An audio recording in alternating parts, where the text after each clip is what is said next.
Welcome to the Overrated Experience Sports and Sports Betting Podcast. I'm your host, Kyle Blondin. We're here in Season 2, Episode 47. And it's that time of the year, right? It is that time of the year. Ooh, the madness. Ooh, yeah. The Macho Man. I can do a better impression. I just feel like I'm going to be talking too loud. But you know what it is. It is probably the second biggest event in sports beyond the Super Bowl and the NFL. And that is the first week of the NCAA tournament that is taking place technically tonight, kicking off with 2 in-play games, tomorrow with 2 in-play games. But the big tourney begins on Thursday. 64 teams at that point. All nonstop basketball. Thursday, Friday, Saturday, Sunday. I haven't had a chance to experience it, but I heard Vegas is absolutely lit up during the first 2 days and the first weekend, actually, of March Madness. Oh, yeah. Going to Vegas during March Madness, that might be a little fun for us folks out there. Love to put a few coins on the action. And I'm going to take you through my bracket. And I got to imagine anybody listening to this podcast is in a bracket of some sort. Now, I find it funny. It's so weird that you could put a free bracket out there, a bracket that is a small buy-in, but people are so freaked out about the number of teams and the enormous size of this tournament, and because they don't watch college basketball, that they get freaked out that they can't touch it. They can't get in a pool because they feel that there's some overwhelming barrier stopping them from just joining the fun, just jumping in the pool, taking a dip. How many people have you noticed over the years, for the most part, have taken the money or won the bracket that are necessarily hardcore basketball and much less college basketball fans? Not many. Okay. So I just always scratch my head like, okay, sure. If you don't want the pressure of not joining this March Madness pool so that, you can make the month of March into April a little more fun, competing against a few people. I get it. But yet I don't. So it's interesting that people shy away, but nevertheless, you probably didn't. You probably got into some sort of bracket, and the odds are astronomical that you would actually hit a perfect bracket. Outright impossible. But I wish you the best. I wish you to cash in, and I'm going to do the same thing. I haven't made my selections in the bracket that I've done yet. I'm going to zip through them, and I'm not going to lie either that I have not as been close to college basketball this year with all the other sports that are going on. We had the podcast 2 weeks ago with UFC 299 that required a lot of time to look at the main card, not even the full card, to get a better idea to bring to the podcast some plays on the betting side of things. Last week we were talking NHL trade deadline along with NFL free agency and some of the significant moves there. And this week, because it's Tuesday and we're just a few days before March Madness, we're going to walk through my basketball bracket.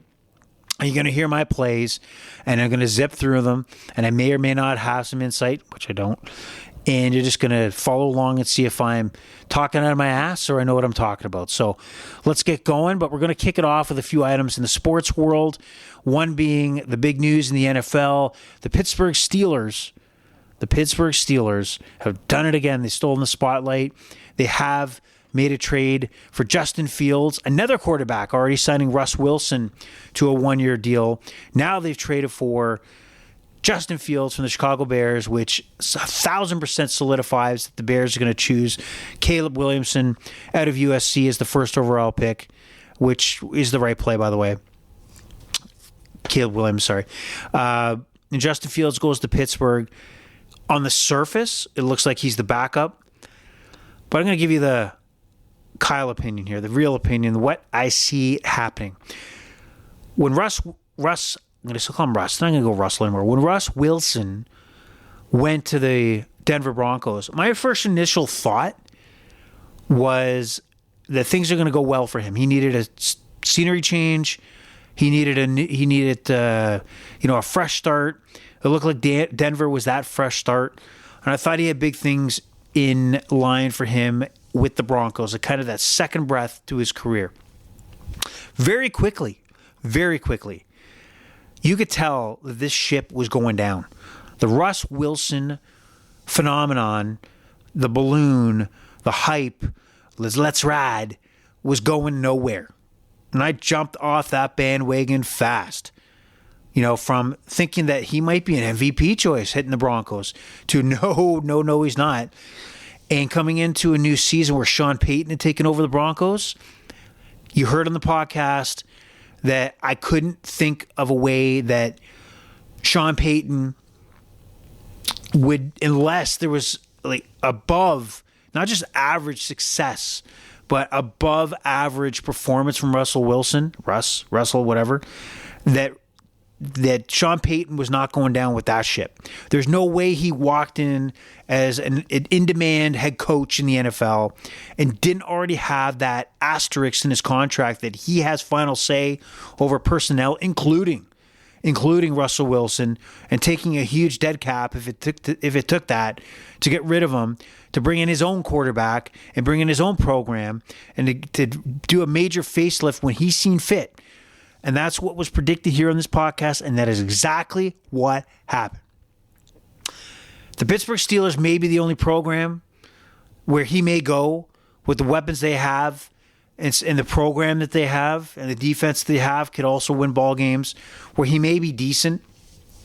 But I still think the stock is low on Russell Wilson, Russell, and that by week 5, week 6, at least by their bye week, whenever that may be, they were going to see Justin Fields in there as their starting quarterback.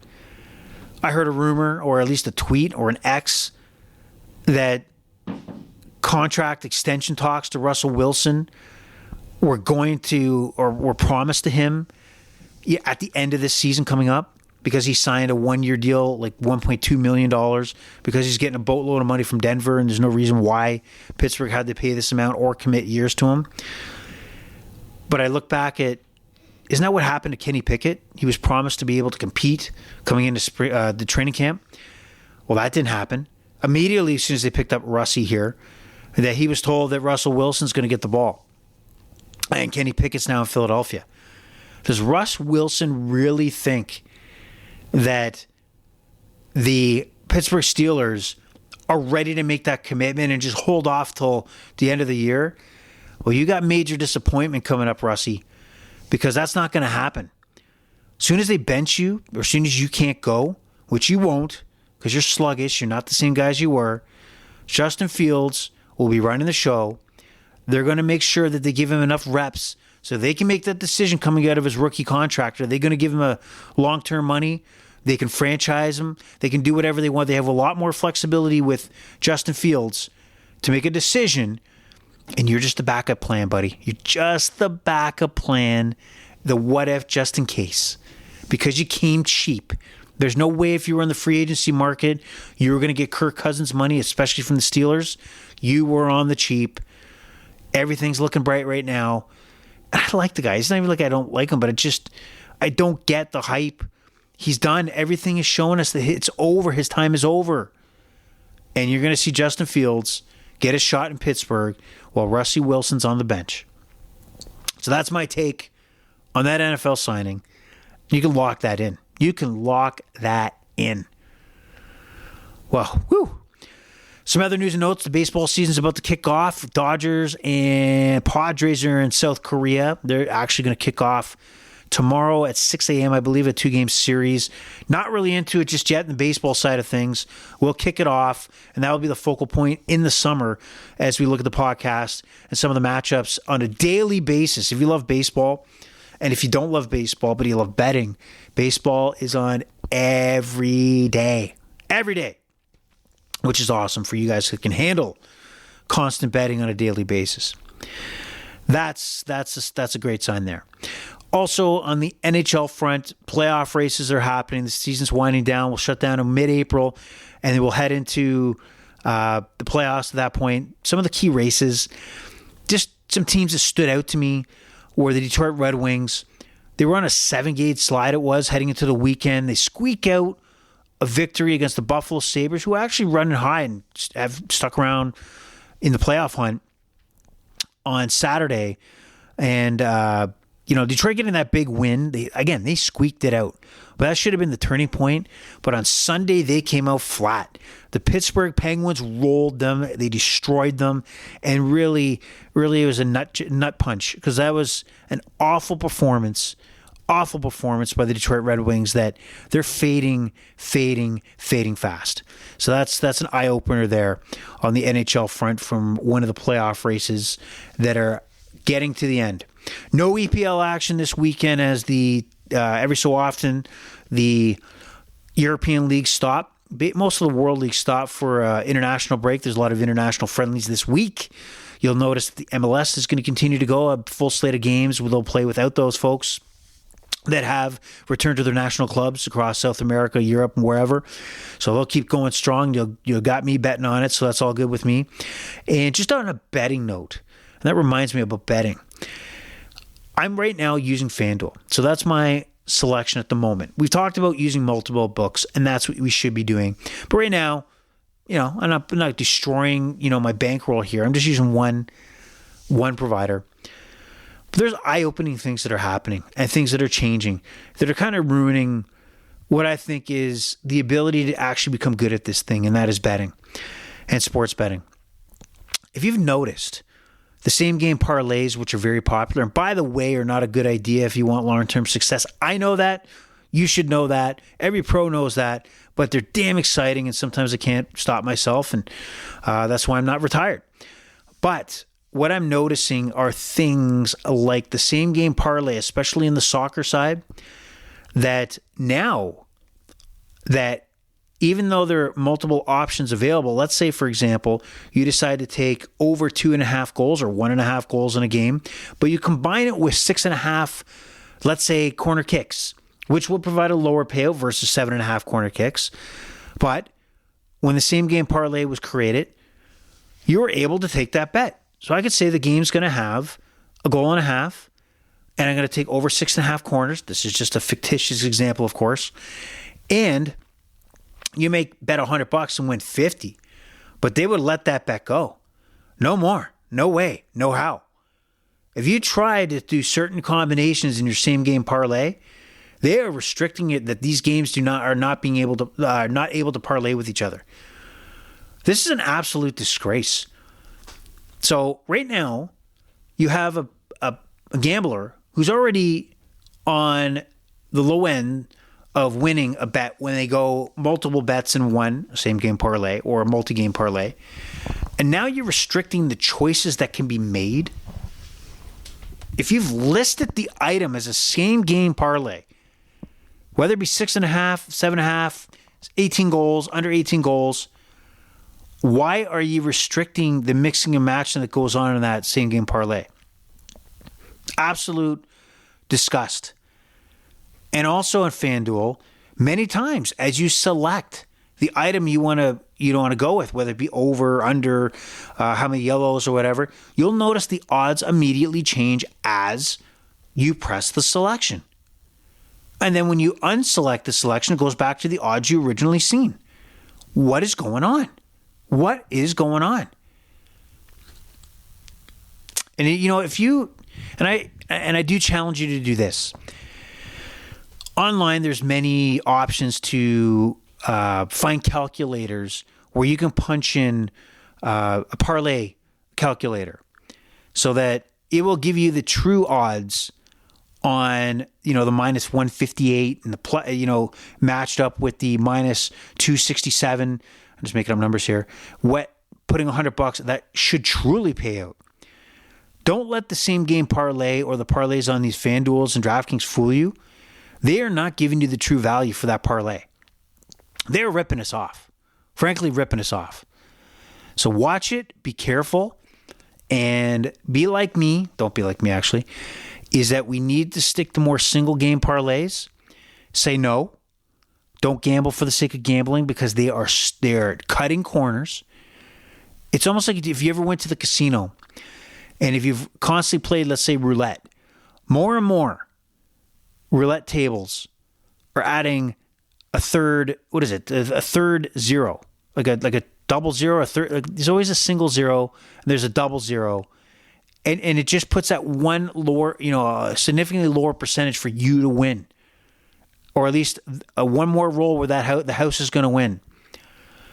These books are trying to squeeze you. Where the average player out there that doesn't know any better, you're getting taken advantage of, and it's being treated like a scratch ticket lottery game. That's exactly what's happening. This is supposed to be a game of skill where the book is going to win more than they lose, except there's a few people out there that really know what they're doing and will take a profit home and can make a profession of this. But for the average Joe, man, these guys are trying to squeeze every goddamn dime out of you.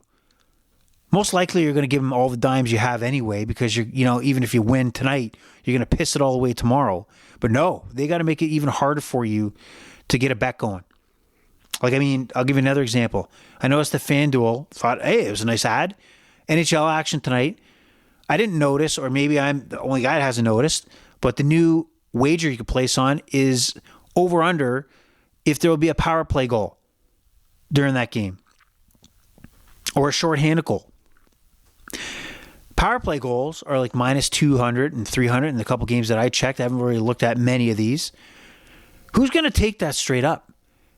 And I got restricted from using it as a parlay. Like, this is the kind of shit and crap, same word by the way, just one's nicer than the other, that I'm seeing. Like, this is not good. So watch out, do your research, and don't get caught off guard when the odds are against you.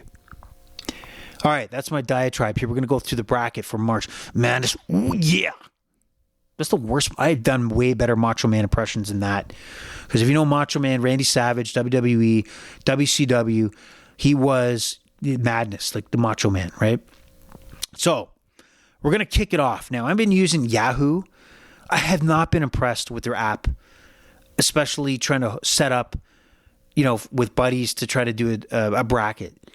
I find the Yahoo app, fantasy app, and I don't know if this is recent because I've used it for years, has been very challenging to navigate, to bounce back and forth, to quickly get to where I need to go to do my commissioner duties, to send links out, and or find where I could even set the goddamn bracket up, to a brand new bracket. I found very, very challenging because they got all the crap on there to join their, bracket challenges, etc. So, man, Yahoo's gone downhill. Maybe I won't use them next year, but I'm using them this year. And here we go. I'm going to zip through these brackets pretty damn quick. So, on the eastern side of the bracket, we got 16 teams out of the East. Number 1 being Connecticut against Stetson. What do you think's going to happen here? Let's not even think about Connecticut. UConn. Florida Atlantic, this is where it gets tricky. 8 and 9 seeds. Florida Atlantic being the 8th seed, Northwestern being the 9th seed. Ooh, let's you know what? Let's take a look at the betting lines here first before I go a little too wild and get caught up on just guessing here. So the Thursday. Okay, I'm not going to do that. It's going to take way too long. So Florida Atlantic, and Northwestern. I'm going to go with Northwestern. San Diego State University, UAB. I'm going to go with San Diego State University. Auburn, Yale. Oh, yeah. Some Ivy League, Auburn, taking it. BYU, Duquesne. We'll go with BYU. Illinois, Morehead State. Go Illinois, number 3 seed. Washington State, Drake. Maybe the best pick I'll ever have. I'm gonna go with Drake. I'm gonna go with the upset here. Iowa State, South Dakota State, number 15 versus number 2. Iowa State being number 2. I'll hit them up. And as I go further down the Eastern bracket, that means I got a matchup with Connecticut, UConn, by the way. Northwestern, go with UConn's going to make a run here. San Diego State and Auburn. Let's say Auburn. BYU, Illinois. Let's go with Illinois. And Drake versus Iowa State. Let's go with Iowa State. As we get to down the bracket, we got a hook up between UConn and Auburn. I'm going to say Connecticut's going to the Final Four. UConn is going to go to the Final Four. But we have Illinois, Iowa State. I'm going to go with Illinois. And Connecticut's going to keep on going. Knock off Illinois. Number one will make it through in the Eastern bracket. So far, so good. Great. West, North Carolina against Wagner. North Carolina. Wagner won tonight, by the way. North Carolina takes that one, no problem. Mississippi State against Michigan State. I'm going to go with Tom Izzo. And I'm going to go with Michigan State, number 9, to beat number 8, Mississippi State. We have St. Mary's, number 5, Grand Canyon. I'm going to take St. Mary's, the number 5 seed. Alabama versus Charleston. Alabama's going to take that one. Clemson versus New Mexico. I'm going to call an upset here, say New Mexico. Baylor versus Colgate. I'm going to take Baylor out of Texas. Dayton, Ohio, taking on Nevada. I'm going to take, maybe I'll take Nevada. Let's gamble. Arizona, number 2 seed, taking on Long Beach State. I'm going to take Arizona. As we go further down the bracket here, North Carolina, Michigan State, big rivalry, but not in this game because number 1, North Carolina is going to knock off Michigan State. St. Mary's, number 5, taking on number 4, Alabama. Going to go with Alabama. And then I go New Mexico, Baylor. Baylor to be in the number 3. I'm going to go Baylor. Arizona, Nevada. I'm going to go Arizona, number 2. As we move further here, number 1 versus number 4. Oh, man, this is pretty easy. Got 1, 2, 3, 4 in this side. It's never going to work out this way, but let's see what happens. I'm going to go with North Carolina. I'm going to go with Arizona over Baylor. But I'm going to take Arizona to take out North Carolina, and they're going to go to the Final Four. So Arizona through the West. And now we got the South. We got Houston. Mattress Mac.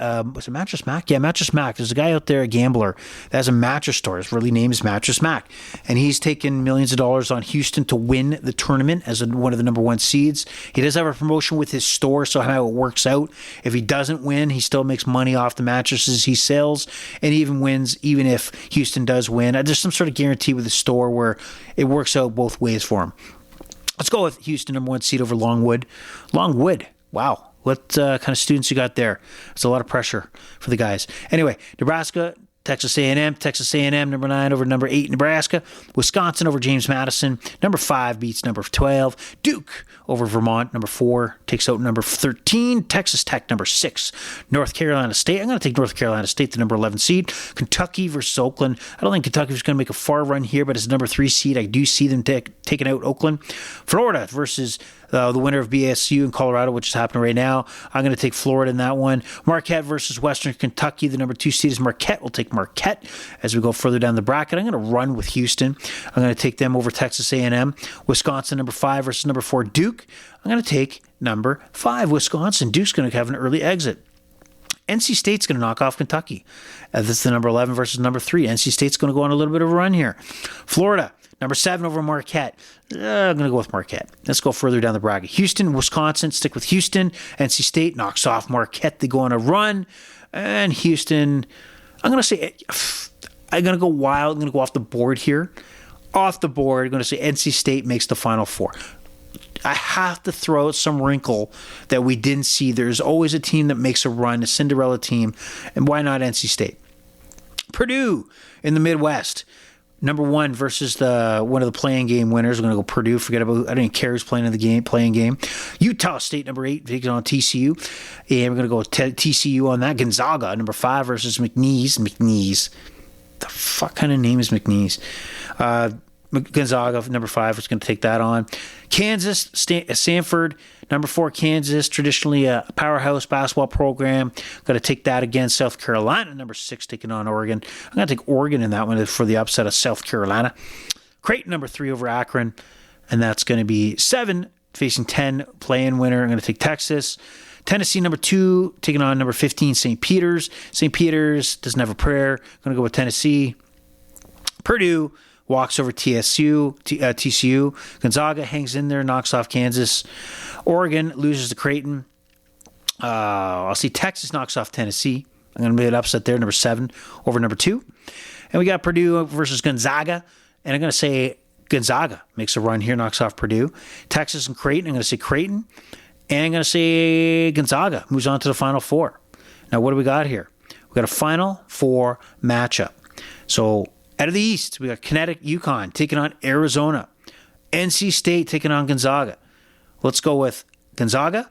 And let's go with UConn. UConn taking on Gonzaga in the final. Let's go with UConn, your champions, with a score of, 78-62. Let's see, 78-62. A little bit of a blowout, taking a chance there. And there's your champions.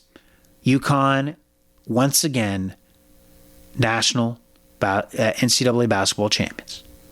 There you go. You got a lock. You might also just lock that into a perfect bracket. But that concludes the Overrated Experience NCAA March Madness. Ooh, yeah. Tournament bracket picking. Now, you can follow the Overrated Experience on X at Overrated EXPER2. That's Overrated EXPER2. And also on Facebook and Instagram, Overrated Experience. Appreciate the support for those who have been following across the world, not just the local area, across the world. Thank you very much. Get us up on, follow us on, like I said, X, and let us know that you're following us and you're a listener to the Overrated Experience. All the support is appreciated. We'll keep it short today, but the pleasure, of course, has all been yours. The Overrated Experience is over, and it's out. Bye-bye.